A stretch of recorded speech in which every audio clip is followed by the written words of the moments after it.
Assalamualaikum warahmatullahi wabarakatuh. Saudara-saudara sekalian, bersama saya Menteri Agama, Urusan Agama Islam dan Dakwah serta penyuluhan. Kemudian juga Wakil Menteri Agama Republik Indonesia, Duta Besar Arab Saudi.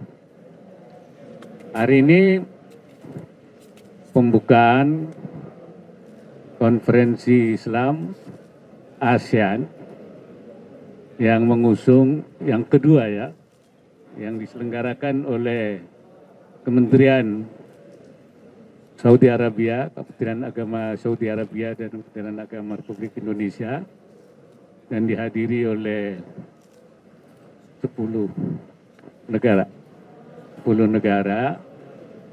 ASEAN untuk membahas tentang bagaimana umat Islam supaya kembali meraih predikat khairu ummah, umat terbaik.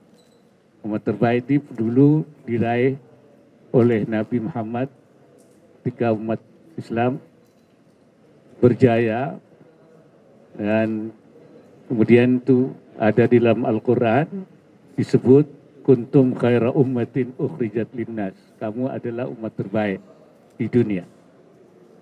Karena bisa membawa kebaikan, menghilangkan hal-hal yang tidak baik, yang mungkar-mungkar.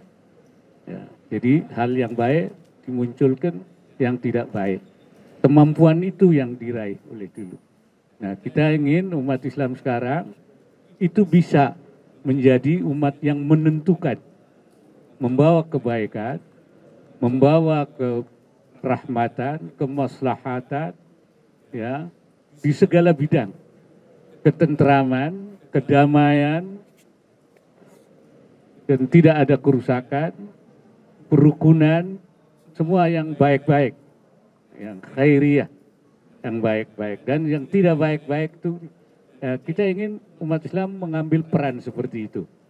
Nah, ini adalah konferensi yang akan dilakukan di sini ini. Jadi Indonesia menjadi tuan rumah, di mana Islam bisa memberi warna kebaikan di dunia ini. Kita tahu di dunia ini tidak baik-baik saja. Ya, perang masih ada, tidak damai. Ya, kemudian ekonomi juga tidak baik akibat perang, kerusakan iklim, juga membawa dampak krisis global. Ini semua dari ketidakbaikan. Nah, kita ingin mengembalikan kebaikan-kebaikan itu. Nah, itulah tujuan daripada konferensi. Barangkali itu yang bisa saya sampaikan.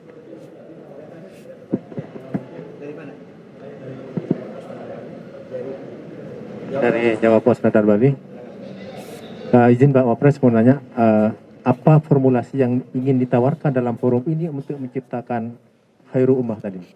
Ya, justru ini yang akan dirumuskan nanti, itu di bidang semua, di bidang pengamalan, umat Islam itu harus apa, kemudian perannya akan bagaimana untuk ikut mengambil prakarsa perdamaian, perbaikan, supaya dunia ini tenang gitu. Nah, sebagai kekuatan besar di dunia, ini ingin mengambil peran seperti itu. Di dalam sumber daya manusia juga, supaya sumber daya manusia kita itu memiliki kualitas yang tinggi, bisa berkontribusi lebih besar, mencegah tadi kerusakan iklim, kerusakan lingkungan, bagaimana mencegah terjadinya peperangan, konflik-konflik. Ini hal semua yang menjadi itu akan menjadi, saya kira, tema-tema pembahasan kita itu. Seperti itu. Ya, Lisha dari Detikom. Pak, tadi dalam sambutan Pak Wapres sempat menyinggung mengenai moderasi beragama, Pak. Ini saya ingin bertanya terkait di Sumatera Utara beberapa waktu yang lalu Densus 88 menangkap 11 terduga teroris begitu Pak.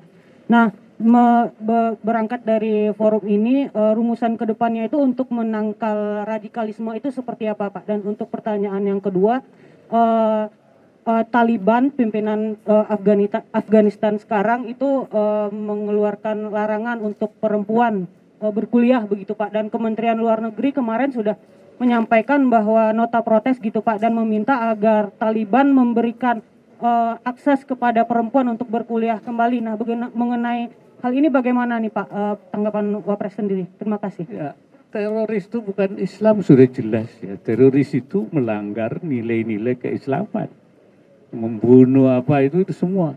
Itu bukan Islam. Ya,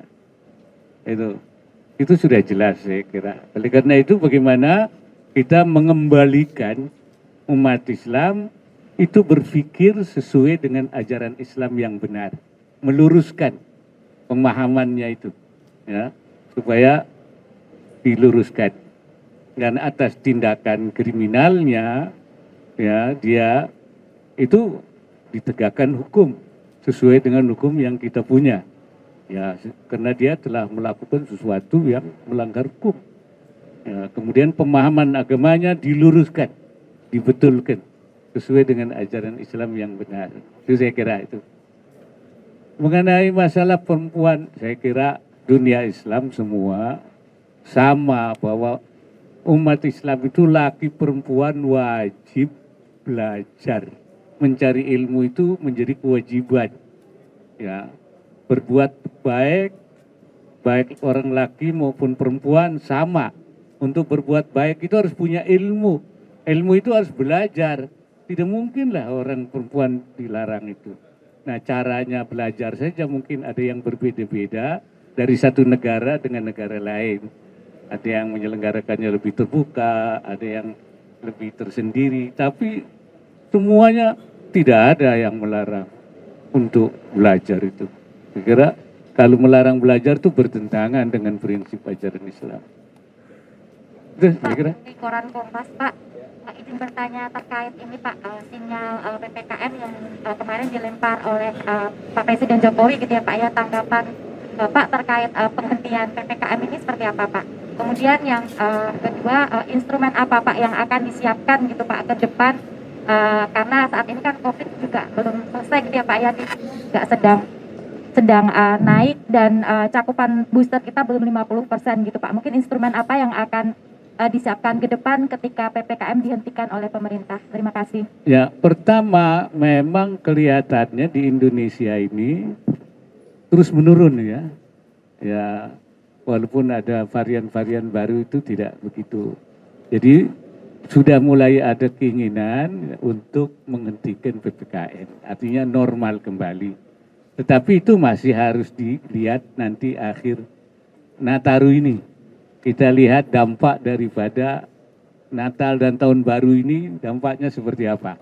Itu nanti akan jadi ukurannya. Ya. Artinya kalau itu keadaannya masih tetap landai, saya kira kita sudah bisa masuk kepada menghentikan PPKM. Tapi berdasarkan beberapa analisa dari para ilmuwan, para ahli, tetap waspada karena sekarang di Cina naik. Nah, jangan sampai naik di Cina itu kemudian berdampak pada kita. Oleh karena itu kita terus antisipasi. Yang jelas vaksinasi terus digencarkan untuk supaya kita artinya sudah tidak berpengaruh lagi karena sudah memiliki ya booster supaya kita memiliki kekebalan. Itu yang kita terus lakukan. Dan waspada. Ya, izin Pak, saya Farida dari MNC Pak. Terkait ini Pak, Bank Dunia melalui laporannya Indonesia Economic Prospect edisi Desember 2022 menyebutkan bahwa harga beras di Indonesia itu tertinggi se-ASEAN Pak. Lalu bagaimana pemerintah merespon hal ini? Mengingat Indonesia kan mendapatkan swasembada beras gitu. Kemudian stok cadangan beras secara nasional itu sekarang seperti apa Pak kondisinya? Ya, pertama ya kebijakan Indonesia itu tentang perberasan itu kan pertama itu masalah pengadaan. pengadaan beras, kemudian kualitas beras itu terus dilakukan, kemudian distribusi juga, ya, dan kemudian juga tentu harga beras. Ya, ini sebenarnya sudah sangat baik sekali. Nah, semuanya sudah berjalan pengadaan dan semua, sehingga 2 tahun kita kan tidak impor beras kan. Ya, nah sekarang pun sebenarnya cukup, cuman cadangan. Ya, jadi ada impor tuh katanya untuk untuk cadangan. Nah, harga beras itu kalau dilihat pada saat seperti ini memang itu agak naik ya. Tetapi kalau nanti sebentar lagi panen turun.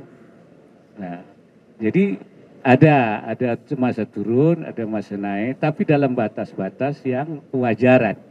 Jadi kalau mau menilai harga beras itu harus di rata-rata. Dari ketika murah, ketika naik, kemudian di rata-rata menjadi berapa. Nah, memang di Indonesia begitu. Ya, kalau mau tahun baru itu naik. Mau lebaran naik. Dan kebetulan paceklik kan. Nanti kalau sudah turun lagi. Jadi kemudian, dilihat kalau indikasi secara keseluruhan tidak yang termahal. Tidak. Ya mungkin juga bukan yang termurah juga mungkin ya. Tapi agak murah lah, di atas termurah mungkin ya. Antara itu, tapi bukan yang termahal. Barangkali itu, ya. Ya kita. Ya. Terima kasih. Assalamualaikum warahmatullahi wabarakatuh.